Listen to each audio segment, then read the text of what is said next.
Hi, welcome to this Lit in 5 video on Margaret Atwood's The Handmaid's Tale, looking at language and contexts.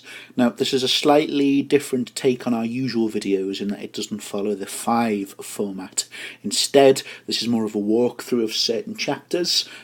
People were asking for some content on The Handmaid's Tale with the exam coming up, so I'm recycling an old video without the 5 concept, but hopefully this will still be of use to you. There's also a second video with this kind of format going through chapters 40 to 45, which I'll also upload as well. As ever, if you like this content or appreciate it, add your likes, add your comments and your subscriptions to the channel, please. Okay, I'm going to introduce 5 key areas of interest. I won't call them themes. Themes isn't very A-level-y in terms of analysis, but these are 5 important areas which will explain the walkthrough of the next few slides, and also give you some key areas to focus your reading. The first one is obviously power. So we're in a dystopian novel. That's the key sort of issue in terms of genre and context. So in dystopian novels you always tend to have a totalitarian regime, Big Brother, Oceania, all these kinds of things in different dystopian novels. Here obviously we have the Gilead regime.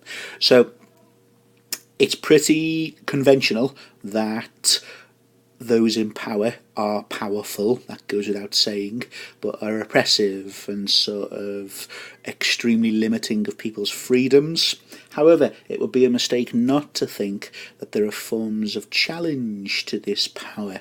In The Handmaid's Tale it's not radical, there's no one who rises up and overthrows Gilead on a Wednesday or anything like this.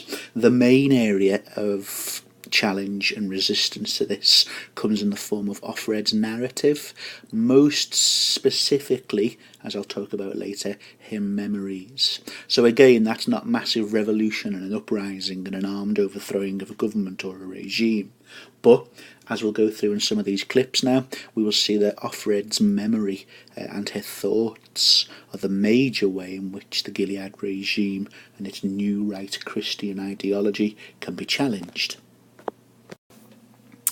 Our second area, which I explore and link the quotes to, is number 2, dystopian tropes. So tropes, the ingredients, the conventions of dystopian literature, particularly if you're doing AQA and you're doing Margaret Atwood as a single text, you need to refer to things like typicality, so conventions of other dystopian works or the genre as a whole work really well. In relation to The Handmaid's Tale, one of the main ones is the attempt to control identity and to prescribe and limit or reduce identity, and also to control thoughts. So we're in classic Orwellian territory there. So the handmaids, particularly Offred, our narrator, her identity is policed and controlled. The Gilead regime will be more than happy to have Offred think of herself as nothing more than a reproductive vessel serving the greater good of the Christian aims of repopulating the world. However, Offred's memories prevent that. She's often very cynical and sees through the hypocrisy of the Gilead regime, so therefore resisting their attempts to control her mind and her thoughts, and to maintain an identity of her previous self, of her current self, and occasionally harbours some thoughts of her future self. Number 3, the walkthrough will identify quotes and moments in these chapters and the novel as a whole where we see the importance of memories. And we're raising the idea, use a technical term of palimpsestic juxtaposition. You'll see that referenced as pal juxta on the top of each of the forthcoming slides as I go through certain quotes from each chapter. So a palimpsest, it is mentioned in the novel, it's layer upon layer.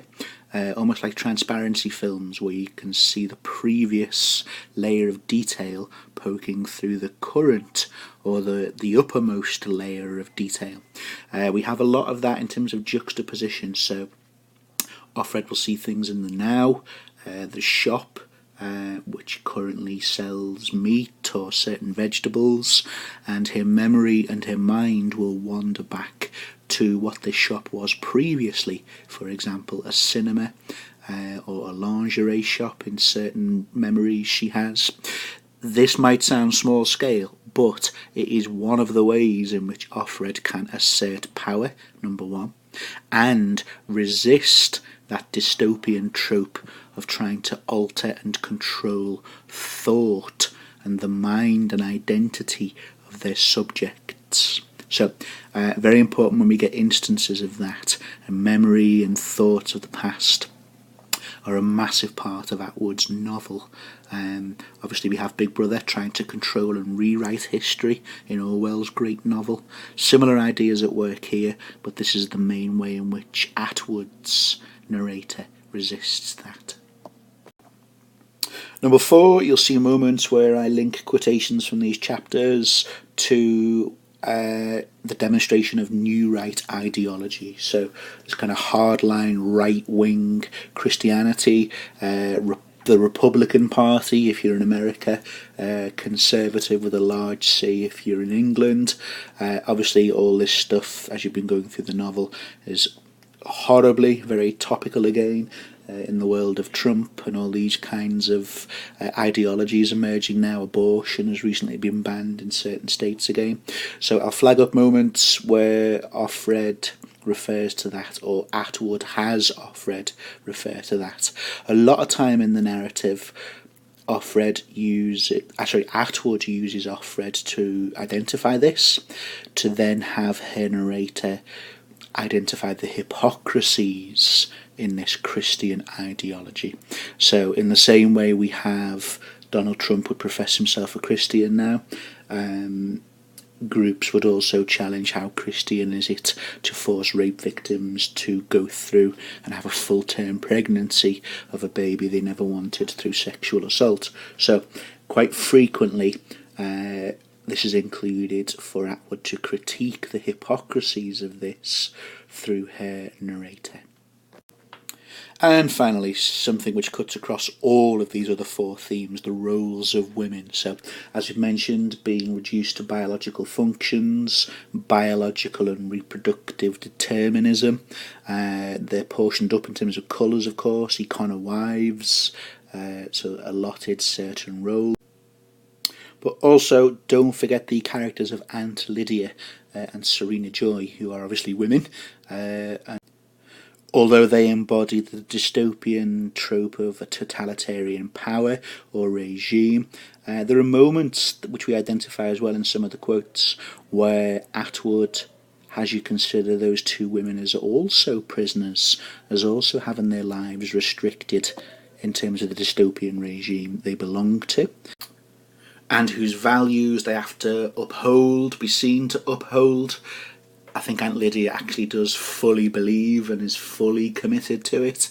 But yeah, definitely the possibility to consider them as also or partial prisoners of this Gilead dystopian regime.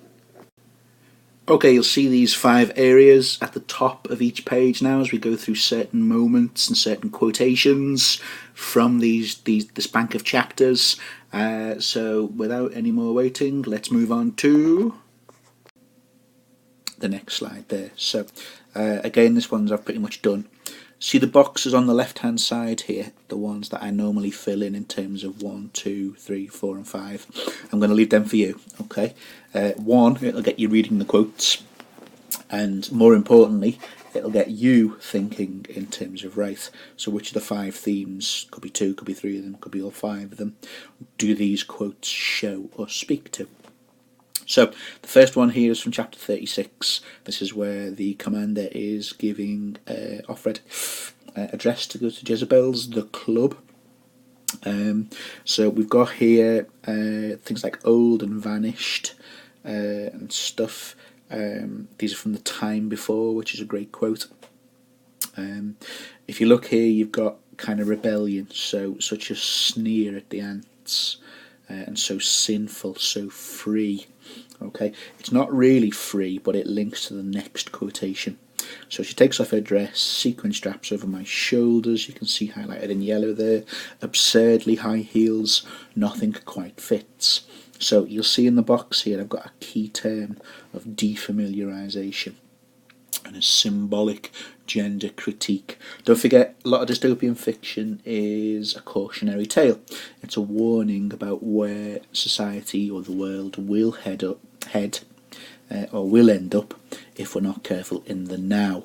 So the now is obviously 1985 and prior to that, when Margaret Atwood was thinking about and writing The Handmaid's Tale. But over the next coming chapters, you can see Atwood writing about the normal dress and appearance of women in the 60s, 70s, 80s, from this defamiliarised, which means to make strange, point of view. So look, we've got shoulders and lots of flesh on show. You'll see more of that later. Absurdly high heels, nothing quite fits. And then we get description of makeup later, where it's like, I'm putting this on, I look terrible, I'm not used to women in makeup, we look blood red or we look clownish. So there's obviously Atwood trying to defamiliarise what women do now, 1980s and previously. And how has this ended up being an ideal of beauty?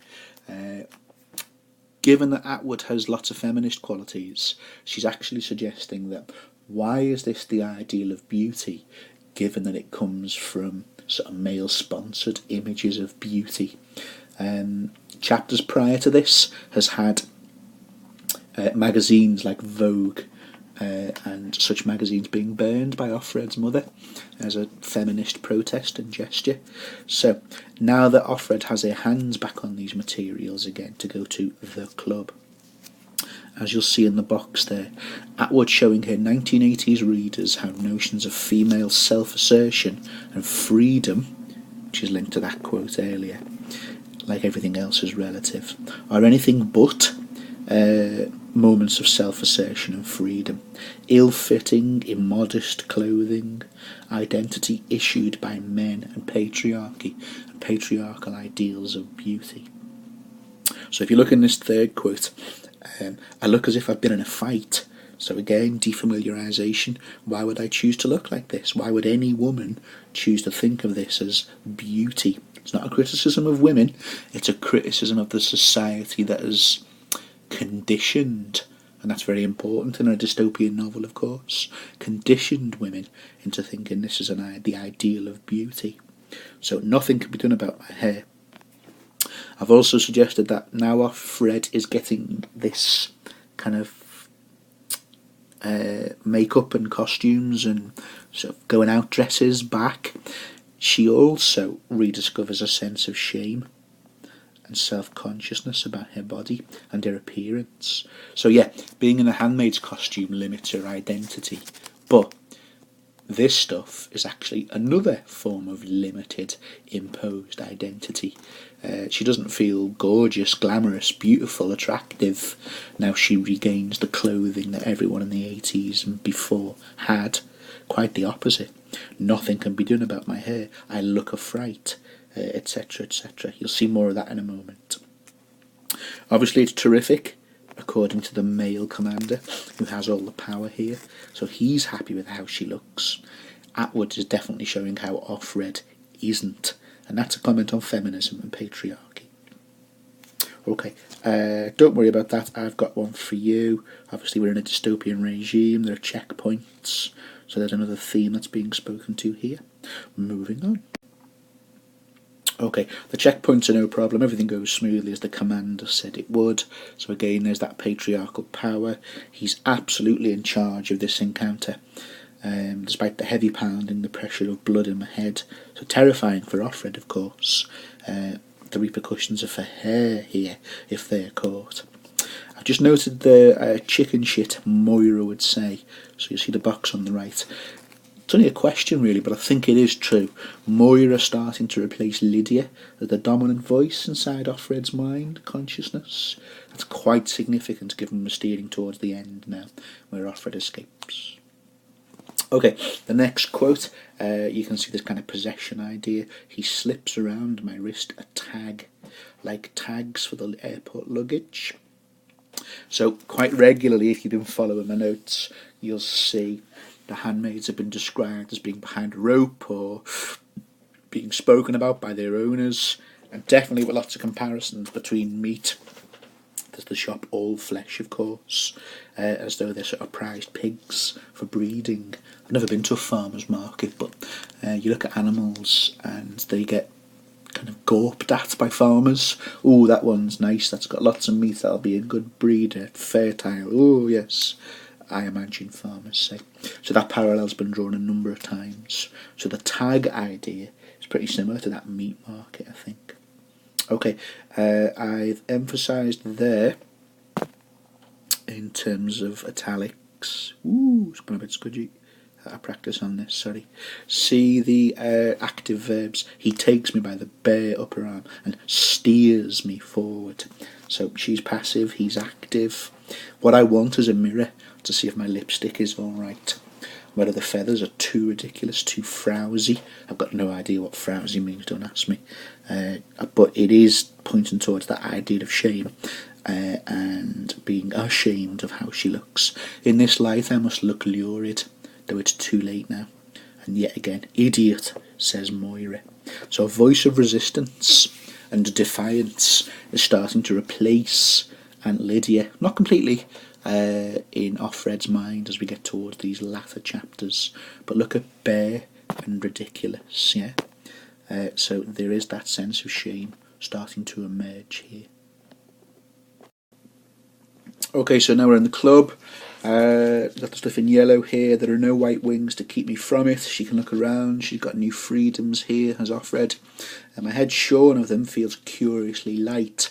Now, in one sense, that feels sort of liberating and speaks towards freedom, as if a weight had been removed from it, or substance.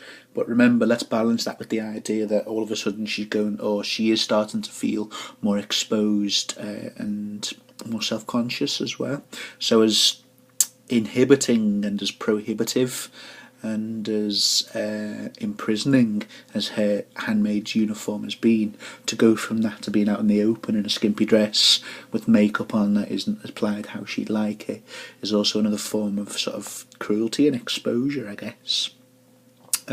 Moving further into this quote, we've got the men in their dark uniforms, so similar to one another, they only form a kind of background. Interesting that the men now are represented in this form of homogeneity. So remember previously, handmaids and women and Marthas and econowives, their identity has been removed. It's a dystopian fiction. But interestingly now in this club, which is, I don't know, I guess an under-the-counter black market form of prostitution really in Gilead, the men are sort of bland, boring, homogeneous, rendered without an identity, particularly in their uniforms. Interesting gender reversal there. Okay, so Offred starts to look at the women now, who are, unlike the men, very different, with great range and diversity.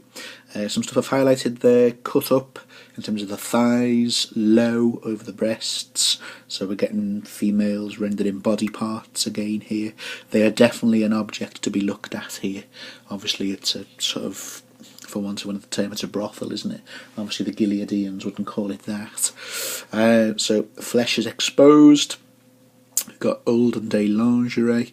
So we have all these, I don't know, it's like a horse riding Barbie, college Barbie, all these different kinds and types of identity, being male sponsored identities, and again there for the attraction and the allure of the men who might want let's have a look, a lingerie one, a scallop shells one, a jogging shorts one. Sounds horrible saying that, but this is the idea I think Atwood is getting at here.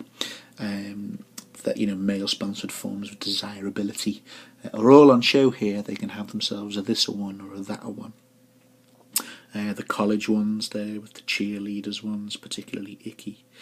We've got all wear makeup, and I realise how accustomed I've become to seeing it. So unaccustomed to seeing it, that allows Atwood to get into that idea of defamiliarisation. Offred hasn't seen makeup for a long time. Now she has again, and she's seeing it anew. It is being made strange. So it's weird, it's odd, it's, oh my god, why do we do this? Really? We smear that on ourselves and that equals beautiful? So there's that idea of incredulity.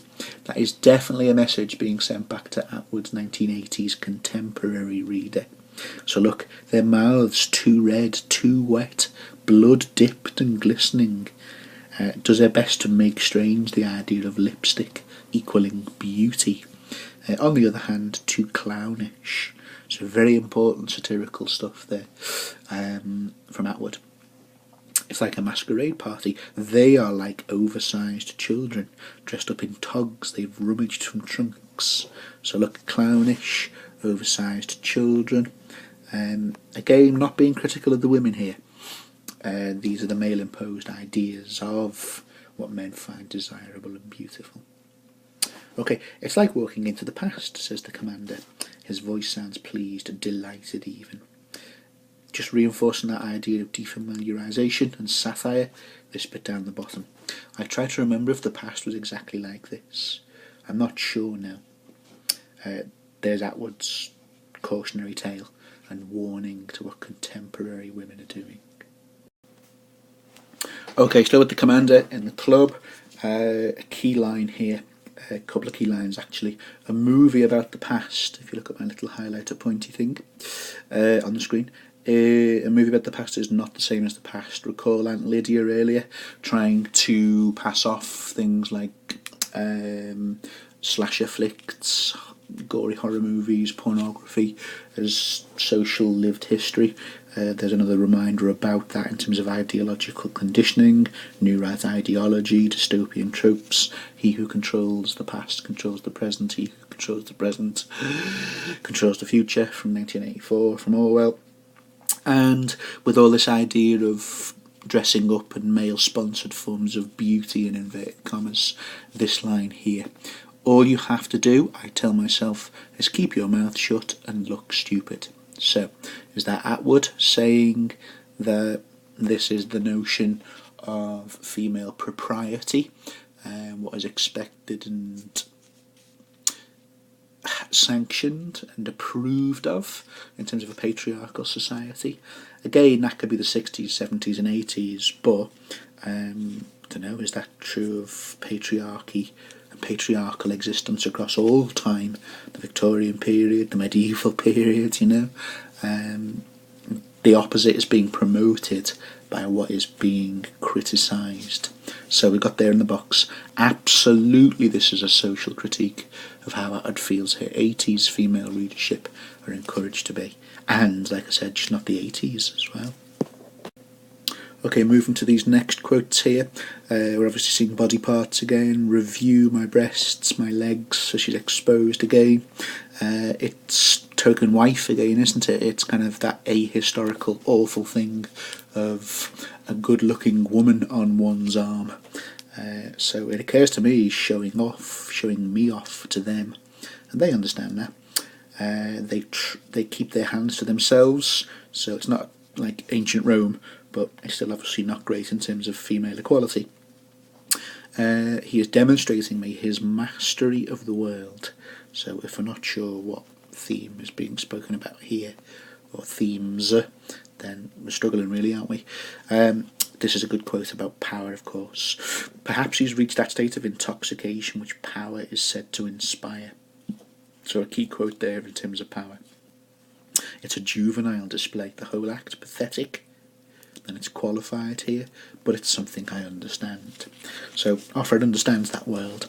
Offred understands that male desire for power and to flaunt power, but nevertheless she's still critical of it, with juvenile and pathetic, words that evoke childishness, I guess. Okay, we've got here a little conversation, a bit of dialogue, where Offred wonders how this is allowed. Look at this quote. Grrr, hypocrisies of the Gilead regime here.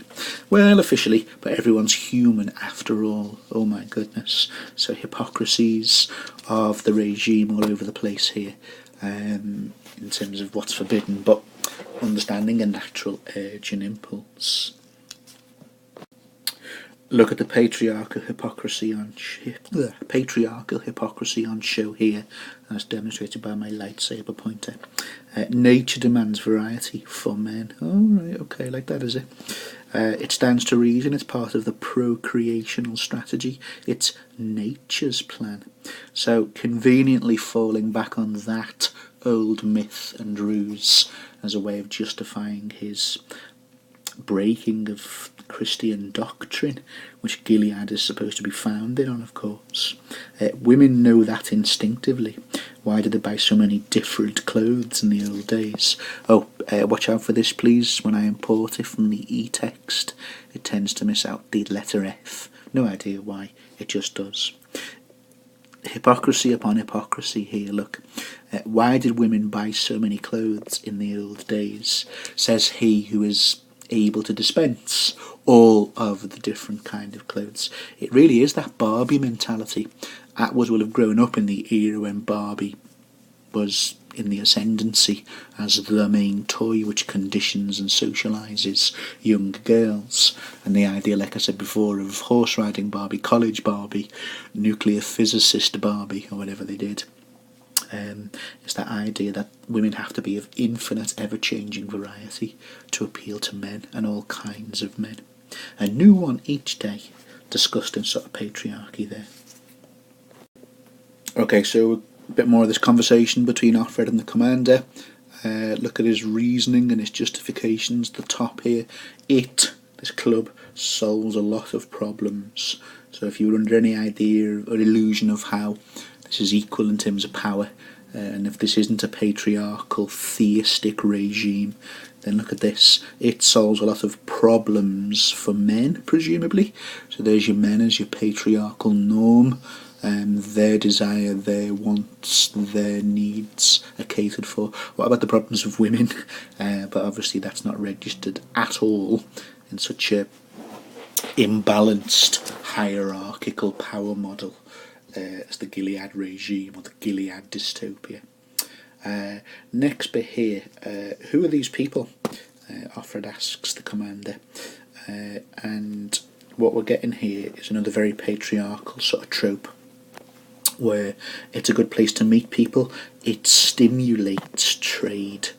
Okay, so I'm not an expert on this, I don't want to be, but it seems to be hinting at some sort of trans-historical idea that if you want to do business, then or seduce male business leaders for male business contracts, the idea of a homosocial society, then you use women as some kind of connection or something that speed trade up. So we're into the idea, the sort of Japanese idea of the geisha, I guess. Got a mention of Japanese and Japan in terms of tourism into Gilead every now and again, but it's not a million miles away from that sort of idea. Not just exclusive to Japan, of course, but you can hardly do business without it. Is the line here. Don't leave home without it. That American Express slogan. So yeah, women, prostituted women, sort of oil the wheels of capitalism here. Some of them are real pros, working girls, he laughs, from the time before. So I often use that little quote, and you should too. Plenty. It's a good little one to spike around in essays. They couldn't be assimilated. Frightening word, but definitely gets towards new right ideology.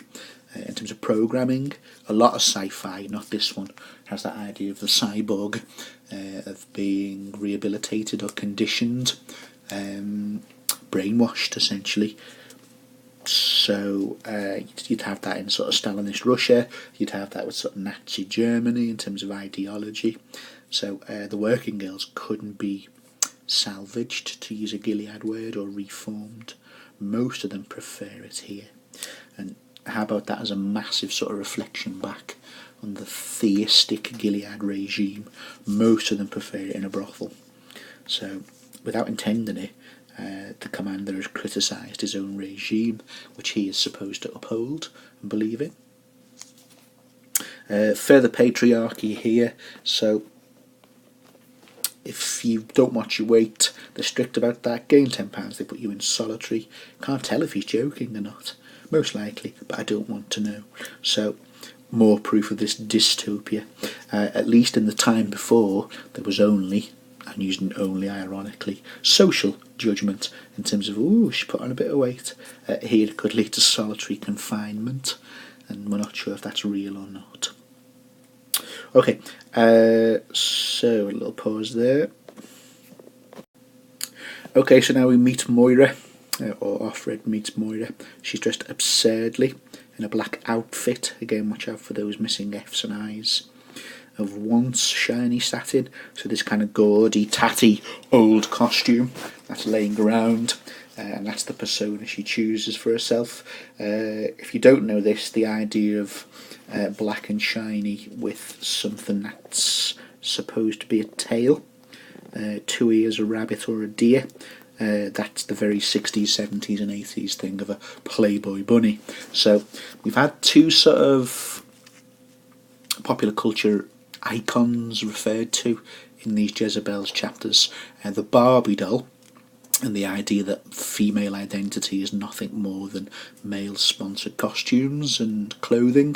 And now we get maybe it in its worst form of the Playboy bunny, the objectified sort of playthings of one wrinkly old man in his very expensive brothel.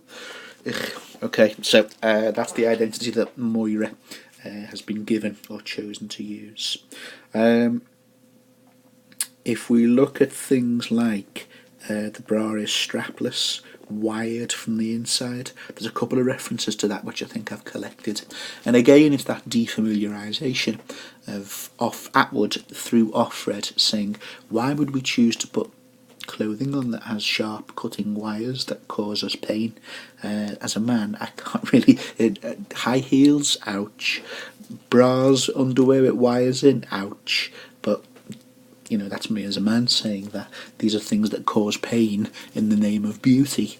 And I think Atwood now wants us to scratch our heads and go, why do we conform to this? Why is this the notion of beauty? It can only be for the allure and approval and attraction of a man. Are men worth it? No.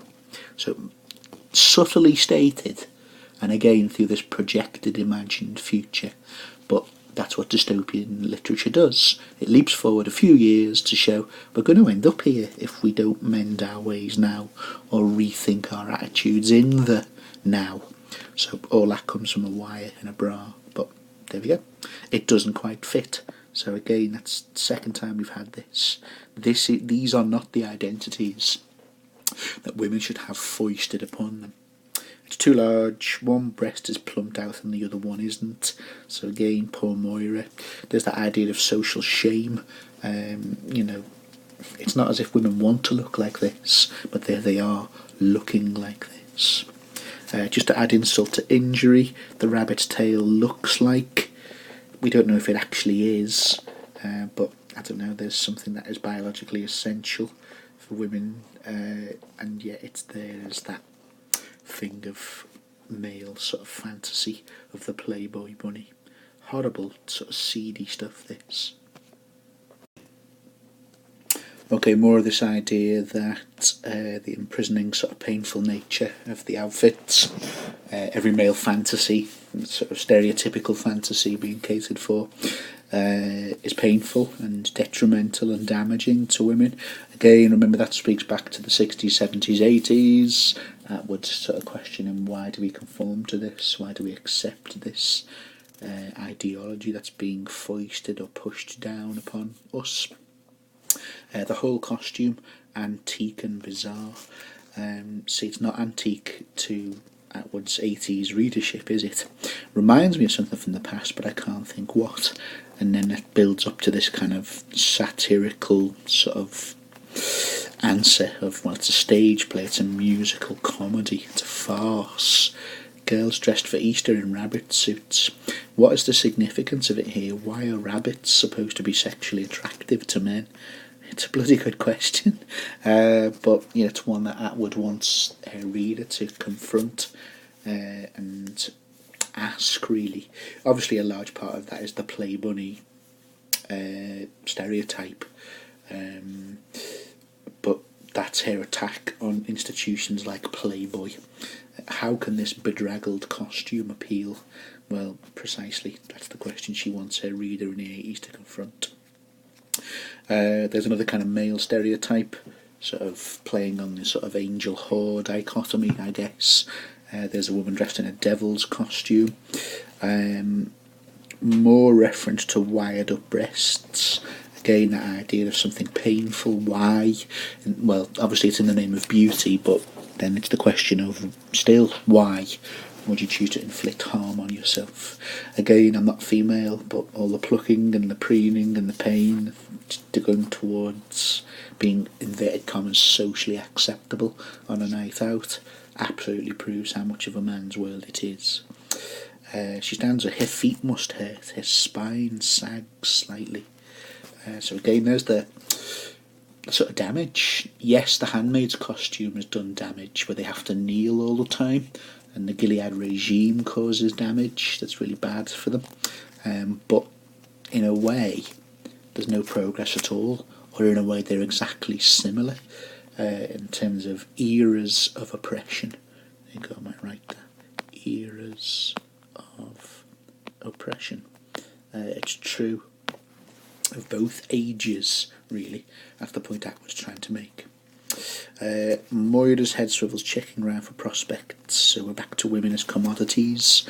This is a brothel, in no uncertain terms, even though it might be called euphemistically the club, a sign or a signifier or a word that masks what it really is. It is what it is. It is a brothel.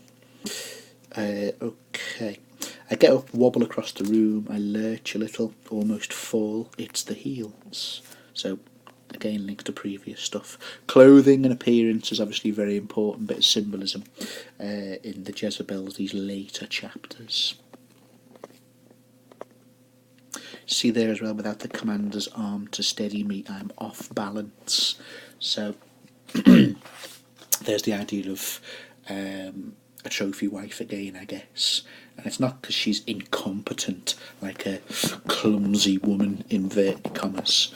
It's because she's being forced back into the sort of costume of previous oppression, if you like.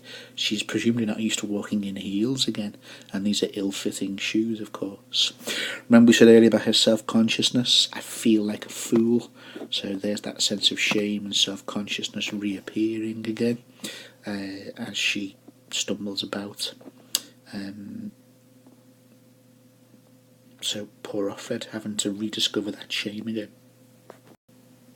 Okay, so we have this conversation between Offred and Moira. Rare, kind of tender, very sad moments here, knowing that Moira isn't much more for the narrative, or so we are told. Maybe she'll reappear in the sequel, who knows. In these moments here, so bit of acceptance here amongst the women. So the other women in this place accept Offred once Moira vouches for her. Moira hugs me, arm go round her, the wires propping up her breasts dig into my chest. So there's another kind of double injury or pain caused by. I don't think it was quite the era of the Wonder Bra yet, but I don't know. That idea is coming through and hurting two women now. Bit of gallows humour here. Moira has that kind of spirit that is sort of uncrushable, really. Cannot be crushed. God awful, she says. She grins at me, commenting on Offred's clothing and costume. You look like the Whore of Babylon. Isn't that what I'm supposed to look like, I say? Little joke at the expense of Gilead there. Remember, rebellion has to happen in secret, in whispers, in the toilet cubicles, at best, at worst, or at least. It only ever happens in thoughts, but there's a rare moment where they sort of had the license to criticise the theistic sort of foundations. Well, yes, I'm in Gilead, it's a new right Christian regime. I'm meant to look like the Whore of Babylon. Nobody laughs. At the most we get a grin. I think that's as good as you're going to get in a dystopian novel, but important to recognise this tiny little moment of gallows or trench humour, if you like. Okay, I pull her head over so I can whisper in her ear. I'm temporary, I tell her. It's just tonight. I'm not supposed to be here at all. He smuggled me in. Again, more defiance of spirit from Moira here. Where's it gone now? He's my commander. Oh yeah, I've had him. He's the pits. Okay, so this could be part of the great thing about Moira is that no matter the condition she's in, she arguably remains Moira. So in the same way that the time before, quote unquote, is condemned by Gilead for sexual promiscuity and sex that isn't linked to reproduction, there's Moira, who doesn't like men, as we hear later on, and we eventually get to learn about her in the coming chapters. Just talks about him like, quote unquote, a shag. Oh yeah, had him, he's the pits. So there's that disposable sort of attitude towards people and lovers and sexual partners that is of the time before and has likely inspired Gilead to rise, really, and take over. But that is a line that is humorous because it belongs to the time before, but also that idea that and he's another person, had sex with him, disposable. It's just Moira's really endearing spirit as a character, I think. Another great thing about Moira that readers probably find endearing and attractive about her is her blunt, coarse language. Oh yeah, some of them do that. Look at them. Again, just reducing men and commanders to types. There's a kind of victory back against the men, and Gilead, who do nothing but reduce women to types based on coloured clothing, of course. They and them, so your pronouns are important there. No respect for religion. I suppose, she can do here in the club, but you get the feeling Moira would have said this anyway, in the red centre at the heart of Gilead. It's like screwing on the altar or something. Your gang are supposed to be such chaste vessels.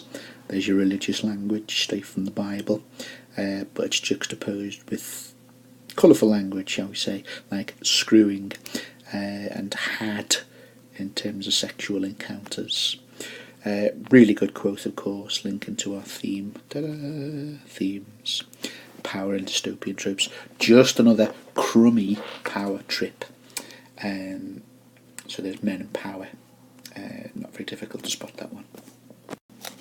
This chapter 38, is one I would urge you to dip into in more detail. I might actually teach a good bit of this, largely because of this moment here. So it's Moira's reflection on life outside of Gilead, and what it was like, and her escape, and her attempt to get away. There are lots of it that draw parallels with sort of being an African American slave, or breaking away from slavery as an African American, and being smuggled away underground at sort of slave trains and all this kind of stuff. Kinder people of those eras who tried to fight against racial oppression and smuggle black people out of America to have hopefully a better life. That's quite similar to Moira's journey. So we got things like I was underground, 8-9 months, safe houses. It could even parallel Jews escaping the Nazi regime.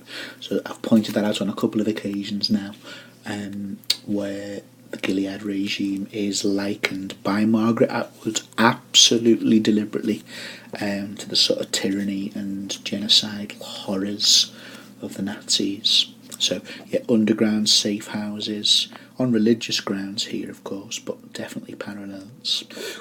We've got the journey of a refugee here, so having to sneak away in a truck full of chickens, so grotesque conditions. Right now, 2019, we're getting stories in the news of people trying to get themselves into England, and our right-wing government are trying to seem all tough and intolerant of all of that. I thought it might be the end for me, or back to the centre and the intentions of Lydia. This is pretty important, I think, for looking at your themes again. So Lydia with her doctrine, and the New Right ideology. So Moira calls that bullshit, of course, or calls out the bullshit.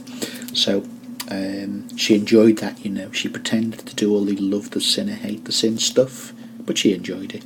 So there's the sadistic sort of nature of Aunt Lydia and her kind of notorious steel cable. Even now we don't get the full centre of Moira's escape and how she ends up back at the club. See, look, I'd rather not talk about it. All I can say is that they didn't leave any marks. Oh my goodness. Something that even the bold Moira can't and won't talk about. So that must be something really grotesque. We get news of the colonies and what they are. The ones in city ghettos are the worst. They get rottener. Not sure that's a word, but okay. We've got reference to the really bad colonies here, where they dispose of bodies and they do burning. Definitely thinking of concentration camps and sort of the Jews and Nazi atrocities here. Also with a little updating of sort of Chernobyl, I think, and radiation. So the dumps and the radiation spills here. They figure, excuse the dot with the F and the I, they got 3 years maximum. They don't bother to feed you much or give you protective clothing or anything. It's cheaper not to. Anyway, they're mostly people they want to get rid of. So we're definitely into that idea of sort of the Holocaust. Reference there to other colonies, not so bad, but they do agriculture, cotton. It's impossible to think about that in an American context or an American historical context without thinking about sort of, to use the word of the time, Negro slave trade. So we're getting what I guess is an amalgam of different sorts here. Sort of Jewish Nazi history, African American history here, all sorts of forms of tyranny and oppression to evoke outwards modern dystopia and power abuse. Okay, but those weren't the ones that they showed me the movie about.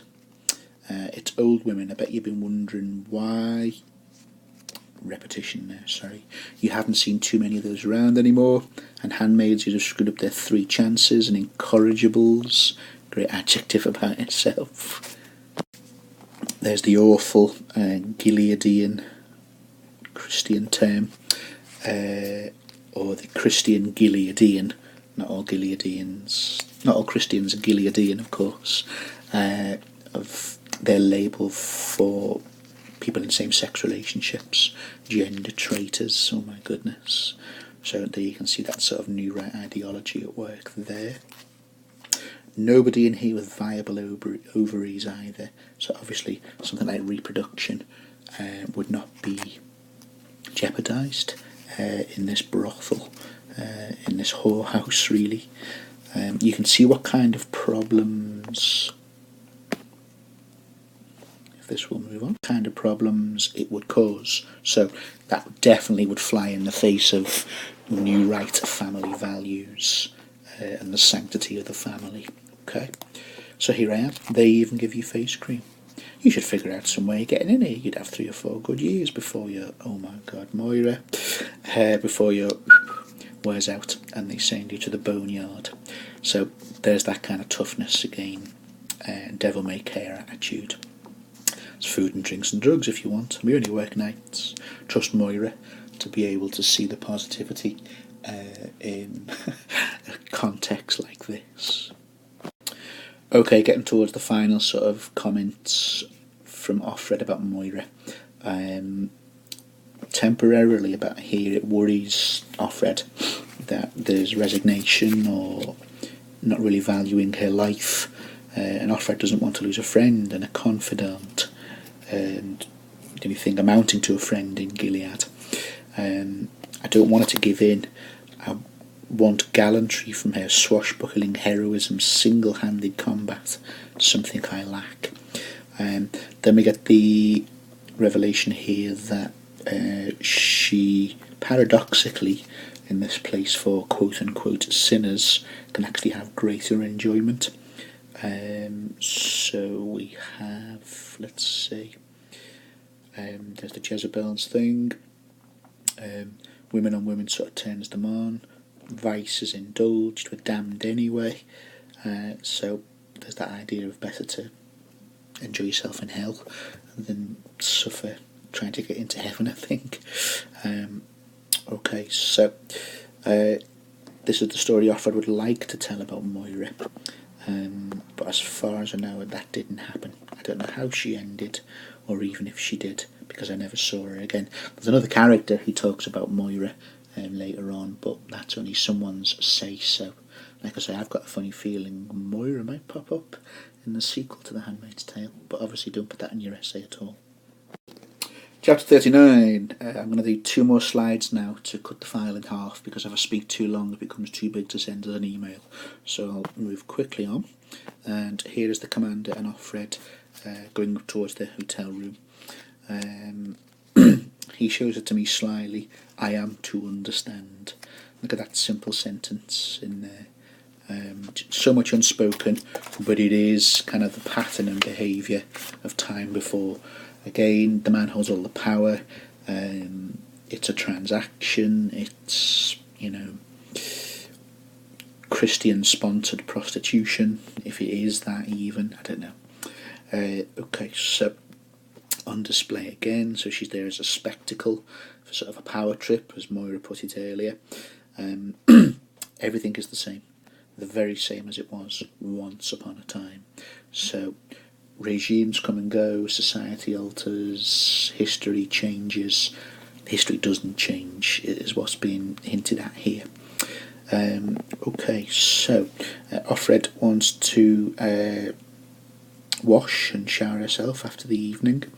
There is something reassuring about the toilets. In a strange way, I feel comforted at home.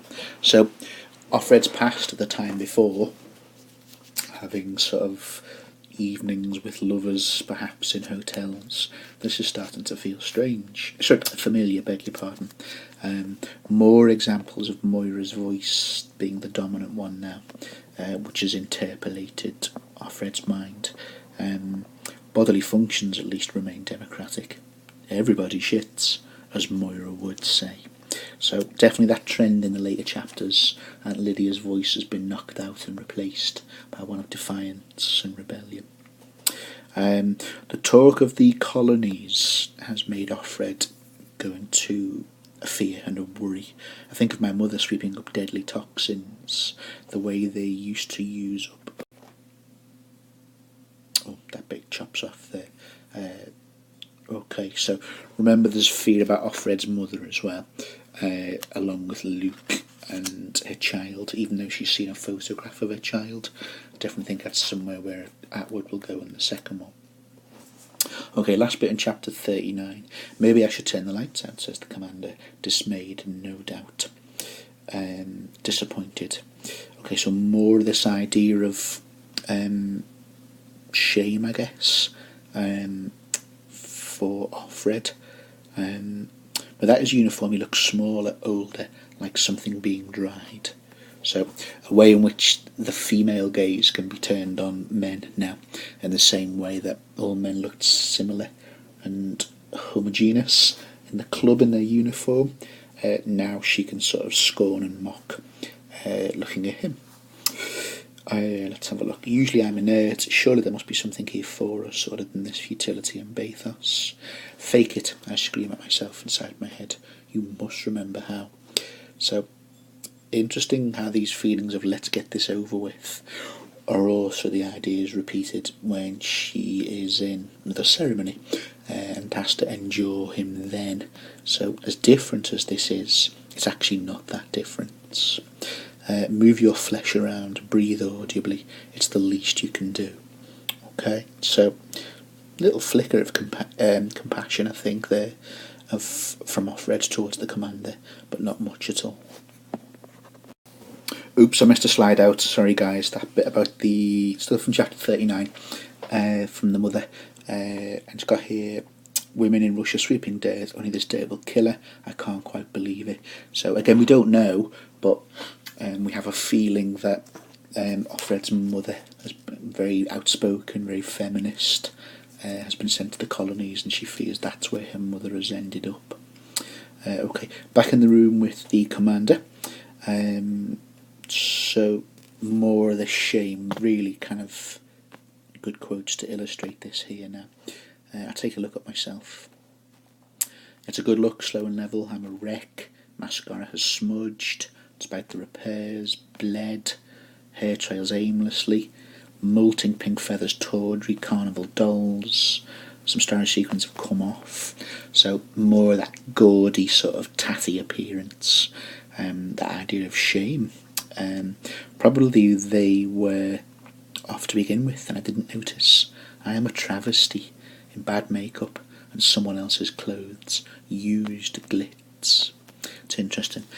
So we still have that idea of imposed patriarchal versions of beauty, but that idea of someone else's clothes, used glitz, this is not a woman's identity. They are inherited patriarchal notions of beauty and desire. So someone else's clothes, used glitz. There's a postmodern concept called the simulacrum, which I've mentioned in previous notes, a copy upon a copy with no original. And I think this idea of the simulacrum is used by Atwood to suggest that these patriarchal identities need to stop being inherited and re-worn by subsequent generations. It's time to shed them. Interesting criticism of the commander here as well, to the point where Offred would rather be at the ceremony than this particular occasion. So this evening that began with, woohoo, we're going out and it's a freedom of sorts. She actually wants to go back to the ceremony, where it's happily, I don't know if that's the right word, happily ceremonial, happily forced, rather than this pretense of intimacy with things like kiss me like you mean it, which he says on their first date. He stops at the foot, his fingers encircling the ankle, where the tattoo is. A braille he can read, a cattle brand. So, as we mentioned before, in terms of a meat market, and the luggage tag, simile, it means ownership. Little bits of mockery here, down to the shirt, then under it, sadly, a little belly. Oh my goodness. Okay, wisps of hair. So there she is mocking his physical appearance. Totally not engaged at all. I lie there like a dead bird. He's not a monster, but I can't afford pride or aversion.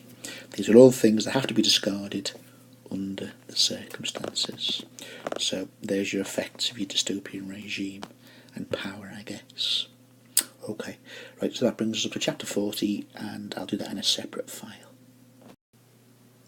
Thank you for watching. If you found this useful, please check out the second video on The Handmaid's Tale on Lit in 5. It's a similar walkthrough of chapters 40 to 45, still looking closely at language and contexts, and those 5 areas of interest which we've identified here in the first video.